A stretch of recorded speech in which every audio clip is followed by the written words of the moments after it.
In this video, we will try to understand what exactly is threading in C#, and also we'll see a simple example of the same.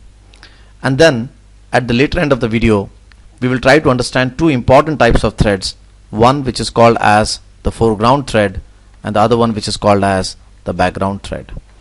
So let's first start with what is threading, and then we will move towards the different types of threads, that is foreground and background. Threading in C# means parallel code execution.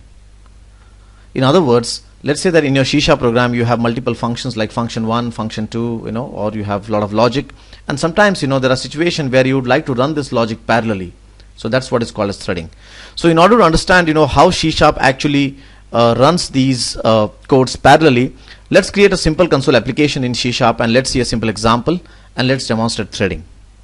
So here's a simple console application to start off with. This console application has two functions, you can see. One is function 1 and the other one is function 2. And both of these functions have a loop which runs 10 times, and it displays the name of the function and the current running number. So for example, if you are inside function 2, it will display function 2 executed and the running number, what it is, the I count. If you are inside function 1, it will display function 1 executed and the I count, what is running currently. And both of these functions are called from static void main, that is from the main program. So if I do a control F5 here, you can clearly see that it's first executing function 1 and then it is executing function 2. Now you can clearly see from the program that first function 1 runs and then function 2 runs. So in other words, it is a synchronous processing. Synchronous means sequential processing. In other words, until function 1 does not finish, function 2 does not start. Now there can be situations where you would like to run both of these functions parallelly. In other words, you would like to have some kind of a mechanism where you would like to say, okay, function 1 and function 2, both of you guys will run parallelly. In other words, you would like your computer processor to give some time to function 1 and then some time to function 2. So rather than executing sequentially, you would like to see your function 1 executed once and then function 2 executed and then again function 1 executed.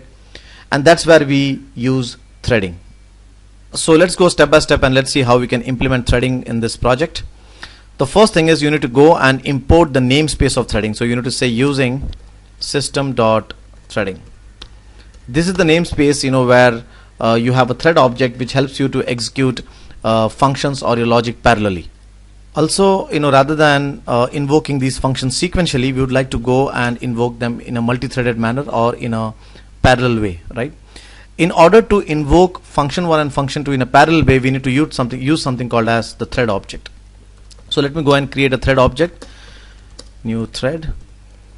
Now in this thread object, you need to pass the parameter which is nothing but the function name. So I'm going to say, okay, this thread, on this thread we'll actually go and run function 1, and we'll create one more thread object here called as obj2, which will actually run function 2, right? So we have created two thread objects so that these so that both of these functions can run parallelly. One is obj1 and the other one is obj2. obj1 points towards function 1 and obj2 points towards function 2. And the next thing is we need to go and start both of these threads. So we're going to say obj1.start. So this actually goes and invokes a separate thread on which function 1 will actually start executing, and we'd also like to go and start a second thread on which we're going to run function 2. So we first went ahead and we created two threads, one for function 1 and the other one for function 2, and then in the next step we have invoked these threads, right?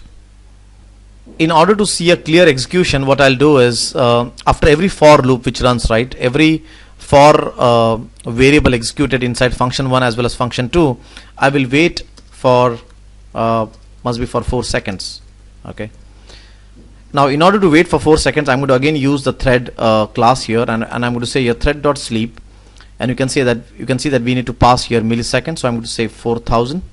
So 1 second is equal to 1000 milliseconds. So we're going to wait here for 4 seconds, and also I would like to wait even in function 2 for every for loop execution again for 4 seconds, so that we can see these outputs clearly, how they are executing in a multi-threaded manner or in a parallel manner, right? So we have written the complete application now, we have created two thread objects, attached it with function 1 and function 2, and second, as the for loop is running, we are going to wait for 4 seconds to see how the output actually looks like. And now let me just do a control F5 here, and now you can clearly see that function 2 has executed first, okay, and then function 1, then again for the next for loop function 2 has executed, and then function 1. So you can see clearly now, if you remember right, the previous output, where function 1 was executing first and then function 2 was executing, so it was completely sequential. But here you can clearly see that the computer processor is giving some time to function 1 and then it is giving some time to function 2. In other words, it is running both of these functions parallelly, or I'll say rather in a multi-threaded manner. So that is what is the use of threading. By using threading, you can execute program codes in a multi-threaded way or in a parallel way. Now, as we said in the previous start of the video, there are two kinds of thread. One is the foreground thread and the other one is the background thread. Now, till now, whatever thread objects we have created are type of foreground thread. So by default, whenever you create a thread like this, it's a foreground thread. So both of these threads, that is obj1 and obj2, are foreground threads. Now, what exactly is a foreground thread? Now, foreground threads are threads, which will keep running, even though if your main application exits or main application quits. In other words, our main application starts from static void main, so that's our main thread. Okay. Now, even if your main application quits over here, like this is the point when your main application will quit. Okay. Then also your foreground threads will execute until they finish their task. Now let's talk about background threads. Background threads are threads which will quit if your main application quits. So in other words, until your main application is alive, the background thread is alive. The time your main application quits, even the background thread quits. Now what we'll do is, let's go and do a simple sample demonstration and understand both of these concepts in a practical manner. So what we'll do is, let's make this code more simpler. So I'm going to go and delete this function 2 over here. I'm going to have only this function 1 and only thread for that. So all other threads I'm going to just delete it. So very simple application here. We have only one thread, and this thread actually goes and spawns function 1. And in this, what I'll do is I'm going to put a console.write here saying function 1 is executing. Okay, and here what I'll do is I'm going to do a console.read line here, so that this says that yes, the console 1 is still executing. Okay, and here I will put a console.write here, write line here, stating that the main application has exited. Okay. Also, let me just say here that when function 1 is exited, so must be, I'll just say that this is entered and this has exited function 1, right? So how will this program execute now? Okay, so first thing what will happen is a thread will be created to run function 1, right? To run function 1 parallelly, right? After that, once this function 1 is run, the control will come here straightforward. In other words, it will exit the console main application. It will exit the main function, the static void main function. Now when the thread starts executing function 1, right, now what will happen here? Over here the control will come to this line, that is console.read line, and it will wait here until the user puts any input, right?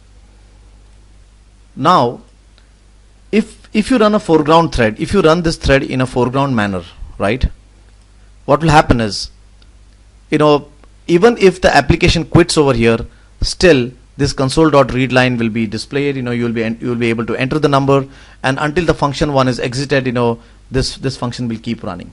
Okay, if you run this as a background thread, what will happen is it will start function 1, but then it will completely go off. Okay, so currently by default, this thread is a foreground thread. Okay, by default, whenever you create a thread, it's a foreground thread. So let me do a control F5 here, and let's see what happens. So you can see now the main application has already exited. In other words, this command has already been fired. Okay, and it is now waiting on function. It has now executed function 1 is entered, and it is waiting here this at console.readline to to enter something. Okay, so if I enter here something, then you can see now function 1 has exited. In other words, the thread which was running function 1 continues running even if your main application has exited. This is called as the foreground thread. Now let's go ahead and create a background thread. So in order to make this thread as background, what you have to say is obj.isBackground is equal to true. Now see what happens. Now if I do a control F5 here, you can see function 1 has entered. It has entered function 1, but after that, it's just saying, exit the whole application. Okay, so in other words, it is not going to display me this one, that is function 1 has exited. Okay, in other words, it has stopped executing that thread. Why? Because the main application is getting exited. So if I do a key press here, you can see that the complete application has exited. In other words, the background thread, when you create a thread in a background manner, all those threads will get they will die off if your main application dies off, while the foreground thread they will keep on running until they finish their logic. So even if a main application exits, the foreground thread still keeps on running until it finishes its logic.